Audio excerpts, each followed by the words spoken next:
Let's be real for a moment. A man like Jeffrey Epstein could not have created something that massive on his own. An operation like that would have needed support from powerful and well-known individuals, people who believed their identities would never be exposed. But then, as thousands of documents began to surface, things started to change.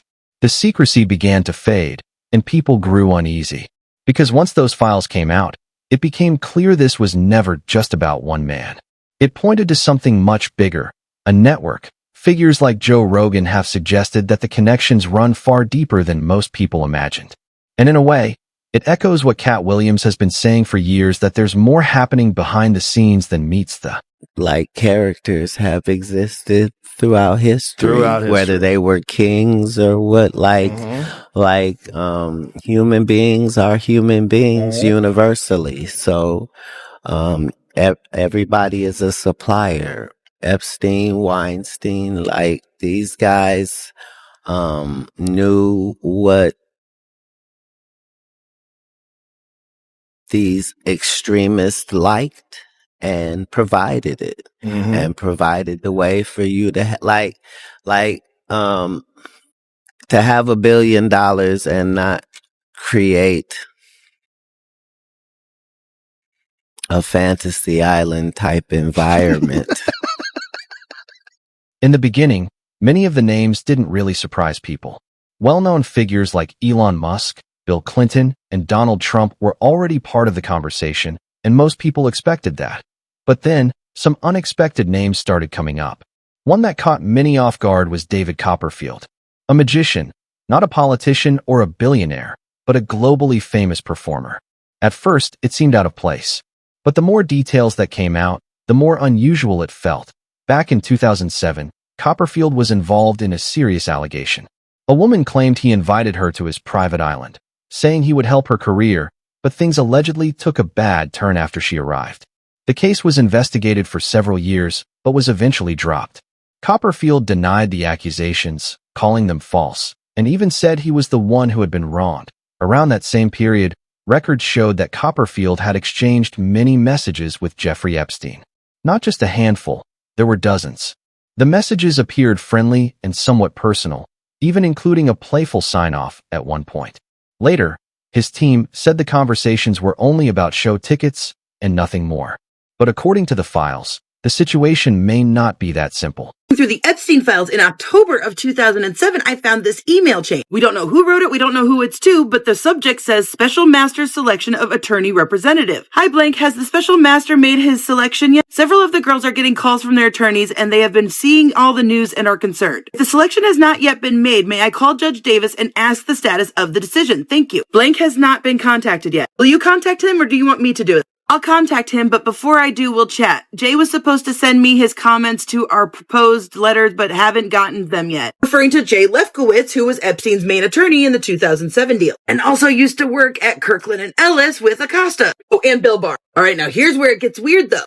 FYI, the story of the lawsuit filed by the girls in New York has made the national news. It was on Fox several times today, and it is on ABC News website. I think that may be the real reason for the delay in the change of plea. Epstein's group is concerned that the guilty plea will be used against him in the civil suit, and they want to knock that lawsuit out before the guilty plea to deter others. One of the reporters also reported that Epstein's camp had planted the false stories about girls who just sat in the kitchen filing suit in an attempt to discredit the girls. Remember how one of Epstein's victims said that they just sat in the kitchen with Copperfield? How several of the girls had similar stories about Copperfield? Thanks to one of the survivors, Johanna, we know that Copperfield was very much aware that the girls were getting paid to find other girls. And the email chain ends with, "Thank you." On another FYI, FBI Seattle and FBI Las Vegas executed a search warrant today on a warehouse owned by Epstein's favorite cohort, David Copperfield, in connection with allegations that Copperfield an adult female. Copperfield spoke with the girls at Epstein's home on several occasions, and tickets with backstage passes were a favorite birthday gift for Epstein's to give to the girls. I asked Blank to contact the case agent. These details suggest that Jeffrey Epstein was not just a random fan sitting in the audience.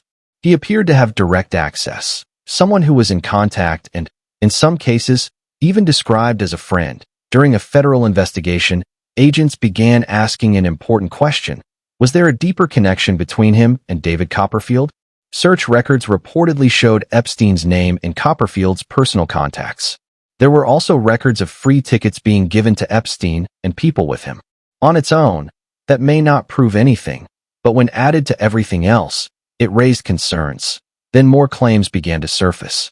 Over the years, several women accused Copperfield of misconduct, with some saying they were very young at the time. One person even claimed he asked her if she knew about girls being paid to recruit other girls for Epstein. Women have accused David Copperfield of assault, ranging from the late 1980s to 2014, including 3 women who said that he drugged them. And I certainly didn't know this, but did you know that David Copperfield owns 11 islands in the Bahamas? And he creepily claims that maybe the islands contain the Fountain of Youth. Now, one of the most famous episodes of South Park is the Super Adventure Club one, aka the episode where Chef dies. Now, everybody always said that it was a parallel to Scientology because that's why Isaac Hayes quit the show. And no, the Super Adventure Club that they mention in that episode is not real, or were the creators of South Park trying to tell us something? Well, this episode came out the same year that Copperfield made the Fountain of Youth claim. There was also this incident in 1999 where Copperfield had millions of dollars worth of equipment stolen from him, essentially from Russia. Russian promoters he had used for this claim he owed them money. Copperfield had to use the CIA and KGB insiders to get his stuff back. And even though they only wanted $250,000, he ended up having to spend over $500,000 to get his stuff back. And then he tried to sue his insurer for not covering the cost. Now, in 2007, he was accused of SA by a woman named Lacey Carroll. That case was closed, however, in 2010 when a federal grand jury decided not to bring charges. If that's true, then it points to more than just a simple connection. It suggests possible awareness. David Copperfield has firmly denied all of these claims. His legal team says he had no knowledge of Jeffrey Epstein's crimes and only found out about them through the news, like everyone else. Still, many people began to question that explanation, especially after photos surfaced showing him with Ghislaine Maxwell, who was known as a close associate of Epstein. At that point, the situation became more complicated. It was no longer just about one individual. It raised bigger questions about patterns, connections, and who knew what. Meanwhile, Steve Tisch also said he didn't realize the kind of person Epstein was. But this is where some doubts come in. Several of his interactions reportedly took place after Epstein had already been jailed in 2000. Since the latest release of Epstein files that implicates more names than I can even remember. I don't think I've seen the full list. And there have been some reports on sports world figures who have been tied to Jeffrey Epstein. And the biggest name, Steve Tisch, the Giants co-owner, film producer. Emails emerged a couple of weeks ago. The league dealt with it as best they could, or at least in the way that they wanted to, which I think consists of saying as little as possible, doing as little as possible, and waiting for the storm to blow over. And I think they thought maybe it had. There was reporting yesterday from the Wall Street Journal and The Athletic with more of the details about the communications. And even though Steve Tisch's statement that he issued 2 Fridays ago said he had a brief association with Jeffrey Epstein, the emails suggest it was anything but brief, and the emails were exchanged, and the relationship started after he had already served 13 months work release, registered as the highest level of sex offender, had been sued by multiple victims of his various proclivities. And I just think it's going to be harder and harder. I know that the vibe from those who were tied to Epstein, I think they think it's like other things where if you just stay quiet long enough, we will all move on to something else. People aren't moving on from this. That's right. And I don't think the NFL's strategy of keep your head low and mouth shut is going to work here. Yeah, I think you're right, Mike. And it's clear from looking at those emails and just reading about it that the portrait that Tisch tried to paint is not accurate. Like if he said it was a brief association, let's take him at his word that it was a brief association.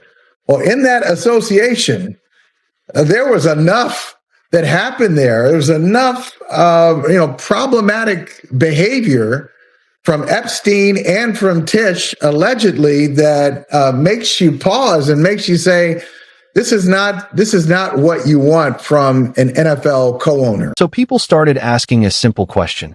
How do you stay in touch with someone after all that and not question anything? At the same time, it's important to be clear, not every name mentioned in those files means someone is guilty. Some people ended up in the spotlight because of confusion or limited connections, not because they were involved in wrongdoing. But in other cases, the situation seems more serious. For some names, it looks like there may have been a closer relationship with Jeffrey Epstein. And when it comes to Woody Allen, the conversation takes a different turn. Allen had already been surrounded by controversy for many years, even before Epstein became widely known. So when reports came out that he had a personal connection with Epstein and had even met him after his prison sentence, it raised strong concerns for many people.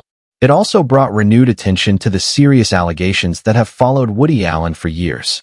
1992, Woody Allen was in a relationship with Mia Farrow. But before Mia Farrow ended up getting with Woody Allen, she was in a previous marriage with her ex-husband, and she already had adopted children, one of them being Soon Yi, who would later go on to marry Woody Allen. And when Woody Allen first came in the picture and started dating Mia Farrow, Soon Yi was 10 years old. And during Mia's relationship with Woody Allen, she would adopt more children, one of them being Dylan Farrow. Then in 1992, after 12 years of being together, Woody Allen and Mia Farrow would separate, and they were involved in a very nasty custody battle over the children that they shared. During this breakup and this custody battle, Mia Farrow alleged that Woody Allen was inappropriately touching their daughter, Dylan Farrow. When these allegations came out, it's important to note that Mia Farrow did end up winning this custody case, and Woody Allen had to have supervised visits with the children because of these allegations. But the judge did state there wasn't enough there to basically get any criminal charges against Woody Allen to prove it beyond a reasonable doubt. Now, what makes this story even crazier is during all of these allegations coming out, Mia Farrow also alleged that she saw inappropriate photos of her adopted daughter, Soon Yi, in Woody Allen's apartment. And it is important to note, during this custody battle, Soon Yi was now in her early 20s. And soon after this, Soon Yi and Woody Allen would start their relationship in 1991. They basically didn't deny this at all and said that Mia Farrow's allegations are basically what pushed these two together, and they realized they had a connection. For years, Dylan Farrow has also alleged that the accusations that came out about Woody Allen doing this to her when she was a child are true. She claims that these allegations are things that happened to her. And she has been very vocal about her allegations. In 2018 through 2020, you would have seen her on Drew Barrymore. You would have seen her on different news stations and everything talking about her allegations against Woody Allen. See, in the new Epstein file drop, we find out that Soon Yi was actually communicating with Jeffrey Epstein, basically getting PR tips when she finally broke her silence to talk about the allegations coming from Dylan Farrow about Woody Allen.